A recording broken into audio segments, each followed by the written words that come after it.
श्री त्रिलोक चंद छाबड़ा। यह मेरे भारत की छोटी सी एक झांकी है। अभी तो जमीन में नींव भरी है, शीश महल तो बाकी है। मिशन आर्थिक आजादी के जनक श्री त्रिलोक चंद छाबड़ा जी का जन्म सन 1957 में राजस्थान के अजमेर जिले के एक छोटे से गांव नानसी में हुआ। पिता मोहनलाल जी गांव में एक छोटा सा जनरल स्टोर चलाते थे। माता धापू देवी गृहिणी थी। 6 भाई बहनों में से श्री टी.सी. छाबड़ा जी तीसरे नंबर के पुत्र हैं। अपनी प्रारंभिक शिक्षा इन्होंने अपने गांव में और उच्च शिक्षा जयपुर में पूरी की। विलक्षण प्रतिभा के धनी श्री त्रिलोक चंद छाबड़ा जी सफल व्यवसायी के साथ साथ एक संगीतकार, गीतकार, लेखक और एक अच्छे वक्ता भी हैं। मेरी शादी बचपन में जल्दी हो गई थी और 77 में हुई और बहुत ही सरल और स्वभाव के और अच्छे स्वभाव के मुझे मेरे हस्बैंड मिले। हम एक भिलवाड़ा आए और फिर 2000 में ये जो सिस्टम है आरसीएम चालू किया। आई वॉज 18 ईयर्स जब आरसीएम की शुरुआत हुई और हमारे सामने ये सब चीज़ें हो रही थी जब हम एजुकेशन में थे और हमारे पापा ने बिज़नेस स्टार्ट किया था और वो शुरू से बहुत ही सिंपल पर्सन रहे, तो उनका जो स्टाइल ऑफ बिज़नेस था वो भी बहुत सिंपल था। But at the same time वो ये जो उनका एक प्रिंसिपल है कि things should be in a very organised manner. Trilok Chand Chhabra ji को मैं लगभग पिछले 27 सालों से जानता हूँ और उनके सानिध्य में मैंने काम भी किया है। छाबड़ा जी की जो सबसे पहली क्वालिटी है कि या तो लोगों पे जिन लोगों पे भी जो विश्वास करते हैं उन लोगों पर पूरा बिलीव करते हैं, और दूसरे उनकी जो क्वालिटी है कि वो किसी काम को करने की जब ठान लेते हैं तो उस काम को किसी भी हालात में उसको पूरा करते हैं। जब ये चालू किया था आरसीएम, उससे कुछ समय पहले कुछ सिस्टम यहाँ हिंदुस्तान में चलते थे जो जानकारी में आए, तो एक दिमाग में पता नहीं एकदम विचार से आया कि ये तो बड़ा सुंदर सिस्टम है। अगर हम इसमें नॉर्मल प्रोडक्ट जो हमारे रोज़ उपयोग होते हैं वैसे प्रोडक्ट लाकर अगर करें तो ये तो देश के लिए बहुत अच्छा सिस्टम है, बहुत सारे लोगों को इसका लाभ मिल सकता है। और उसके बाद एक ऐसा विचार जो अंदर पैदा हुआ तो उस विचार ने मुझे कभी रुकने ही नहीं दिया। टी.सी. छाबड़ा जी को मैं पिछले 25 सालों से जानता हूं और उनके सानिध्य में मैंने काम भी किया हुआ है। टी.सी. छाबड़ा जी की सबसे बड़ी क्वालिटी है उनके लिए काम होता है। काम छोटा और बड़ा नहीं होता, वो हर काम को उतनी ही सीरियसनेस से करते हैं, चाहे वो काम छोटा हो चाहे बड़ा हो। मुझे याद है जब आरसीएम की सबसे पहली मीटिंग हुई थी, एकदम फर्स्ट मीटिंग, मैं उस मीटिंग में प्रेजेंट थी और वो एक पेड़ के नीचे बाहर मीटिंग हुई थी जहाँ पे मुश्किल से शायद 20 लोग बैठे होंगे। क्या मालूम, इनसे पहली बार मिलते ही मुझे लगा कि कुछ विशेष व्यक्ति है ये, जो बोल दिया एक बार फिर वो याद है, वो एक कंप्यूटराइज काम हो गया। मेरी एक नेचर है कि मुझे अगर कोई चीज़ अच्छे से समझ में आ गई, मैं कन्विंस हूँ कि हाँ ये ज़िंदगी में सही है या ये काम सही है, तो मैं फिर किसी के रोके रुकता नहीं हूँ। तो आरसीएम की भी यही कहानी है। शुरू में सबने मना किया, परिवार वालों ने भी मना किया, दोस्तों ने भी मना किया, बहुत सारी चीज़ें भी हुई, लेकिन मैं कन्विंस था, मुझे समझ में आ गया था कि ये सिस्टम है, इसको देश को इसकी ज़रूरत है, आम आदमी की ज़रूरत है। वो हमेशा एक ही चीज़ बोलते हैं लाइफ में कि चाहे दुनिया कहीं पे भी कुछ भी कर रही हो, चाहे पूरी दुनिया भी अगर वो चीज़ कर रही है और अगर वो गलत है तो हमको उसका साथ नहीं देना चाहिए, हमको हमेशा सही चीज़ ही करनी चाहिए। जो उन्होंने अपने जबान से कहा उसको उन्होंने पूरा किया।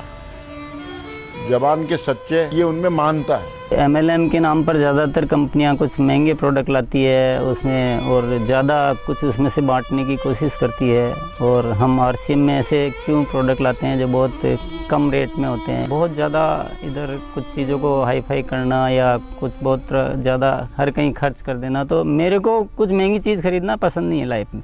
तो मेरे को जो पसंद नहीं है मैं बेच कैसे सकता हूँ। हमारे हिंदुस्तान का मिशन मंगल इसका एक बहुत बढ़िया उदाहरण है कि उन्होंने उस पर्टिकुलर बजट में उनको बनाने की सोचा तो उन्होंने वो चीज़ बना कर दी। ये कोई भी वादा करते हैं वो पूरा करते हैं, और इन्होंने जो सोच लिया कि मुझे ये काम करना है वो करके रहते हैं, और इन्होंने जो भी सोचा ईमानदारी से कर रहे हैं पूरा।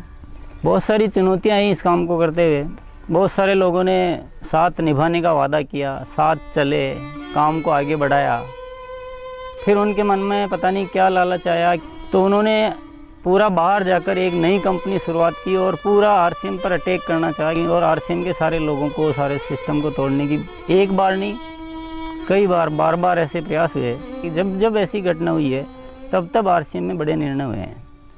जो सामान्य गति से चल रहा था उसमें एक मजबूती आई, एक बड़े निर्णय लेने की ताकत आई कि अब तो इसको करके ही रहना है। वो बहुत कम बोलते हैं और बोलते हैं वो एकदम सत्य और सीमित मात्रा में।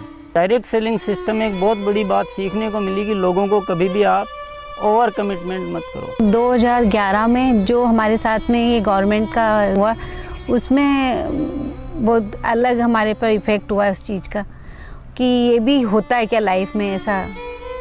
और वो ये जो एक फेज़ था वो बिल्कुल बहुत कठिनाई का दौर था, बहुत ख़राब स्थिति से हमें गुजरना पड़ा। मेरे परिवार पर संकट आए और परिवार से ज़्यादा जो हमारे जो टीम है, हमारे जो इतना बड़ा हिंदुस्तान में परिवार बन चुका था, उसको सबको दिक्कतें आई। लेकिन एक मन में विश्वास था कि आखिर जो सत्य वो तो सामने आएगा। ऐसा ट्रैजिक पीरियड आया था कि पूरी दुनिया ने ही बोल सकते साथ छोड़ दिया। इनफैक्ट जो एकदम अपने बोलने के लिए होते हैं उन लोगों ने भी साथ छोड़ दिया। लेकिन पापा की वो जो हिम्मत थी और जब भी हमने उसके बाद या उस दौरान जब भी हमको मौका मिला उनसे बात करने का, उन्होंने एक ही चीज़ बस हमको बोली थी कि सब कुछ ठीक होगा क्योंकि हमने कुछ गलत नहीं किया किसी के साथ। हमारे जो आरसीएम परिवार है उनका इतना विश्वास था कि उन्होंने 1 साल इंतज़ार किया और पूरा डटे रहे। और जब उनका इतना विश्वास था तो उस विश्वास में इतनी ताकत आ गई और ये सब चीज़ें, जो भी संकट का समय था वो निकला और अब सब चीज़ें धीरे धीरे अच्छी हो रही है। ऐसे साथी मुझे इस सिस्टम की वजह से मिले। आज इतनी बड़ी सेना कह सकते हैं, इतना बड़ा परिवार कह सकते हैं देश के कोने कोने में, और उसमें इतने जो संस्कार बने हैं, ये हमारे लिए एक बहुत खुशी की बात है। इतना बड़ा व्यापार उद्योग धंधा होने के बावजूद, इतनी बड़ा साम्राज्य होने के बाद भी उनमें तनिक भर भी अहंकार या पैसा होने का घमंड दिखलाई नहीं देता है। ये उनकी सादगी और उनकी मानता को दर्शाता है। मुझे मेरे फादर इन लॉ की एक क्वालिटी सबसे अच्छी लगती है कि वो आज इतना बड़ा बिजनेस करने के बावजूद भी वो इतने डाउन टू अर्थ है कि किसी को भी विश्वास नहीं होता जब मैं उन्हें उनकी बातें, उनके किस्से सुनाती हूँ। एक छोटी सी बात ले लीजिए, अगर हम जब भी खाना खाते हैं हम डाइनिंग टेबल में बैठ के खाते हैं, पर वो आज भी प्रेफर करते हैं कि हम ज़मीन पे उनके साथ बैठ के उनके साथ भोजन करें। त्रिलोकचंद जी छाबड़ा एक व्यक्ति नहीं, आंदोलन है। उनके जीवन में उन्होंने बहुत संघर्ष तो किया ही है, लेकिन सबसे बड़ी बात उनमें है सादगी और सच्चाई।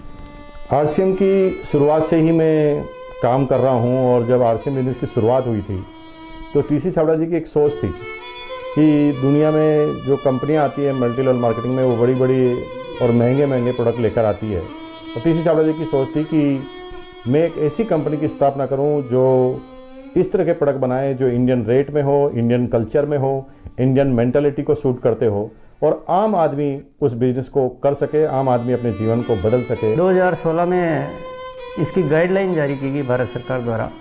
उसके बाद से इसमें काफ़ी स्पष्टता आ चुकी है। उसके बाद हमने पूरे सिस्टम सेट किए, हमने पूरे टेक्नीशियंस सेट किए, हमने लेबोरेटरी सेट की और इतना बड़ा सेटअप हो चुका है कि आज हमारे आरसीएम की प्रोडक्ट रेंज में करीब 400 प्रोडक्ट शामिल हो चुके हैं और आगे ये श्रृंखला चालू है। आरसीएम क्यों अपनी ओन मैन्युफैक्चरिंग इकाइयाँ स्थापित करता है या अपना सेटअप क्यों लगाता है, इसके पीछे जो मुख्य कारण है कि आरसीएम ने अपने प्रोडक्ट डेवलपमेंट में 4 कमिटमेंट कर रखे हैं कि ये चारों चीज़ें हमेशा रहेगी। पहली चीज़ है प्रोडक्ट उपयोगी होंगे, दूसरा स्वास्थ्य के लिए अच्छे होंगे, क्वालिटी नंबर 1 होगी और रेट बहुत रीजनेबल होगी। आरसीएम हमेशा उसके लिए कमिटेड है और इसीलिए इतनी सारी इकाइयाँ स्थापित की गई है और नए प्रोजेक्ट प्लानिंग में है। फर्स्ट ईयर था उस समय 21 करोड़ का टोटल टर्नओवर हुआ था और हाईएस्ट टर्नओवर जो है आरसीएम का वो 1750 करोड़ तक एक साल का हो चुका है। अच्छी बात ये कि हर साल 30% ग्रोथ हो रही है,